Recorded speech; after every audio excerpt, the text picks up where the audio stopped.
আসসালামু আলাইকুম। Rosie's CB চ্যানেলে সকলকে স্বাগত। মুরগির মাংস কম থাকলে, বাচ্চারা ডাল খেতে না চাইলে বা একটু ভিন্নভাবে মাংস রান্না করতে চাইলে আজকের রেসিপিটি দেখে নিতে পারেন। এতটাই মজার হয় এই খাবারটি যে একবার তৈরি করলে বারবার তৈরি করবেন। রেসিপির মধ্যে অনেক ছোট ছোট টিপস থাকে যেগুলো ভিডিও টেনে দেখলে স্কিপ হয়ে যায়, তাই একটি লাইক দিয়ে সম্পূর্ণ ভিডিওটি দেখবেন আশা করছি। তো চলুন প্রসেসটা দেখে নেওয়া যাক। রেসিপিটি তৈরির জন্য আমি এখানে 500 গ্রাম মুরগির মাংস 2-3 বার ধুয়ে নিয়েছি। এর মধ্যে দিয়ে দিয়েছি কিছুটা লবণ, দিয়ে দেব 1 টেবিল চামচ পরিমাণ লেবুর রস। লেবুর রস ও লবণ মাংসের সাথে হাত দিয়ে মিশিয়ে ধুয়ে নেব। এতে মাংসের যে কাঁচা গন্ধ থাকে সেটা চলে যাবে। অনেক সময় রান্নার পরেও মুরগির মাংস থেকে একটা গন্ধ আসে, সেজন্য অনেকেই মাংসটা খেতে চায় না। এভাবে লেবুর রস ও লবণ দিয়ে ধুয়ে রান্না করে দেখবেন, মাংস থেকে আর কোনো গন্ধ আসবে না।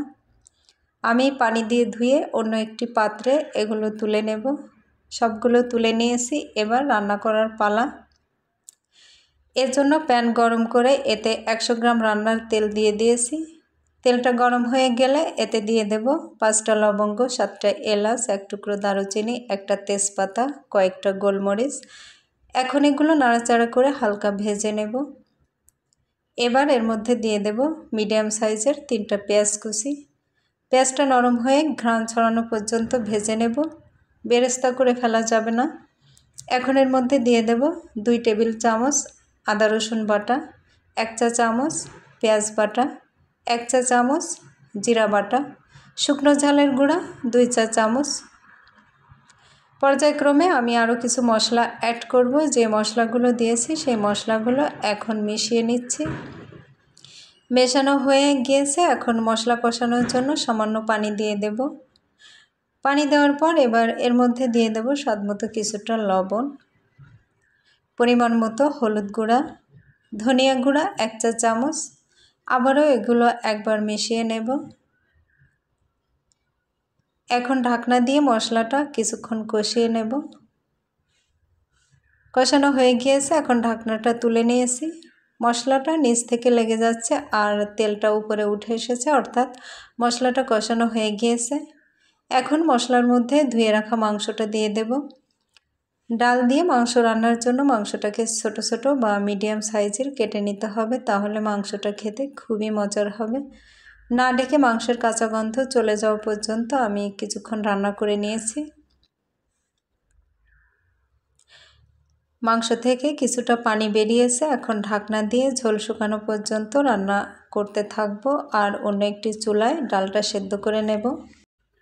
এখানে আমি 100 গ্রাম বুটের ডাল সারা রাত ভিজিয়ে রেখেছিলাম, 2-3 ঘন্টা ভিজিয়ে রাখলেও হবে। এটা আমি প্রেসার কুকারের মধ্যে দিয়ে দিয়েছি। ডালটা সেদ্ধ হতে যতটুকু পানি লাগবে সেই পরিমাণ পানি দিয়ে দিয়েছি। এখন এই ডালের মধ্যে 1টার অর্ধেক পেঁয়াজ কুচি, 1টা তেজপাতা, 3টা লবঙ্গ, 3টা এলাচ, 4-5 কোয়া রসুন কুচি, হাফ চা চামচ গোটা জিরা দিয়ে দিয়েছি। এর মধ্যে দিয়ে দিয়েছি 1 চা চামচ রান্নার তেল। সব মশলাগুলো ডালের সাথে মিশিয়ে নিয়েছি। এখন প্রেসার কুকারের ঢাকনা লাগিয়ে প্রয়োজন অনুযায়ী সিটি দিয়ে ডালটা সেদ্ধ করে নেব। ডালটা সেদ্ধ হয়ে গলে যাবে না, গোটা থাকবে, সেইভাবে সেদ্ধ করে নিতে হবে। ডালটা সেদ্ধ হতে দেব আর মাংসের ঢাকনাটা তুলে নেব। আমি সব ধরনের মশলা ভেজে গুঁড়া করে নিয়েছি, সেটা দিয়ে দেব 2 চা চামচ। এবার মশলাটা নাড়াচাড়া করে মাংসের সাথে মিশিয়ে নেব। এখন সেদ্ধ করে নেওয়া সেই ডালটা মাংসের মধ্যে দিয়ে দেব। দেখুন ডালটা ভালোভাবে সেদ্ধ হয়ে গিয়েছে, কিন্তু গলে যায়নি, গোটা অবস্থায় আছে। এভাবে সেদ্ধ করে নিতে হবে। ডাল দেওয়ার পর মাংসটা আমি না ঢেকে রান্না করে নেব। ঢেকে রান্না করলে নিচ থেকে পুড়ে যেতে পারে, তাই না ঢেকে মাংসটা কিছুক্ষণ কষিয়ে নিতে হবে। কষাতে কষাতে যখন এভাবে নিচ থেকে লেগে যাবে তখন বুঝতে হবে মাংসটা কষানো হয়ে গিয়েছে। আমার মাংসটা কষানো হয়ে গিয়েছে। এখন এর মধ্যে পরিমাণ মতো গরম পানি অ্যাড করে দেব।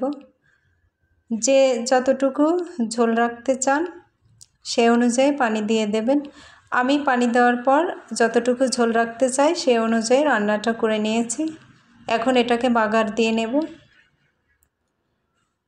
বাগার দেওয়ার জন্য প্যানে কিছুটা তেল দিয়ে দিয়েছি। তেল গরম করে এর মধ্যে 1টা পেঁয়াজ ও 1টা রসুন কুচি দিয়ে দিয়েছি। নাড়াচাড়া করে এটাকে ঘ্রাণ ছড়ানো পর্যন্ত ভেজে নেব। পেঁয়াজ রসুন ভাজার শেষের দিকে সামান্য আস্ত জিরা দিয়ে দেব। জিরা দেওয়ার কারণে খুব সুন্দর একটা ফ্লেভার অ্যাড হবে। ভাজা হয়ে গিয়েছে, এখন এর মধ্যে মাংসটা দিয়ে দেব। ডাল দিয়ে মাংস রান্না করছি, তাই এই বাগারটা অবশ্যই দেবেন, তাহলে টেস্টটা অনেকখানি বেড়ে যাবে। এবার ঢাকনা দিয়ে লো আঁচে রেখে দেব 1 মিনিট।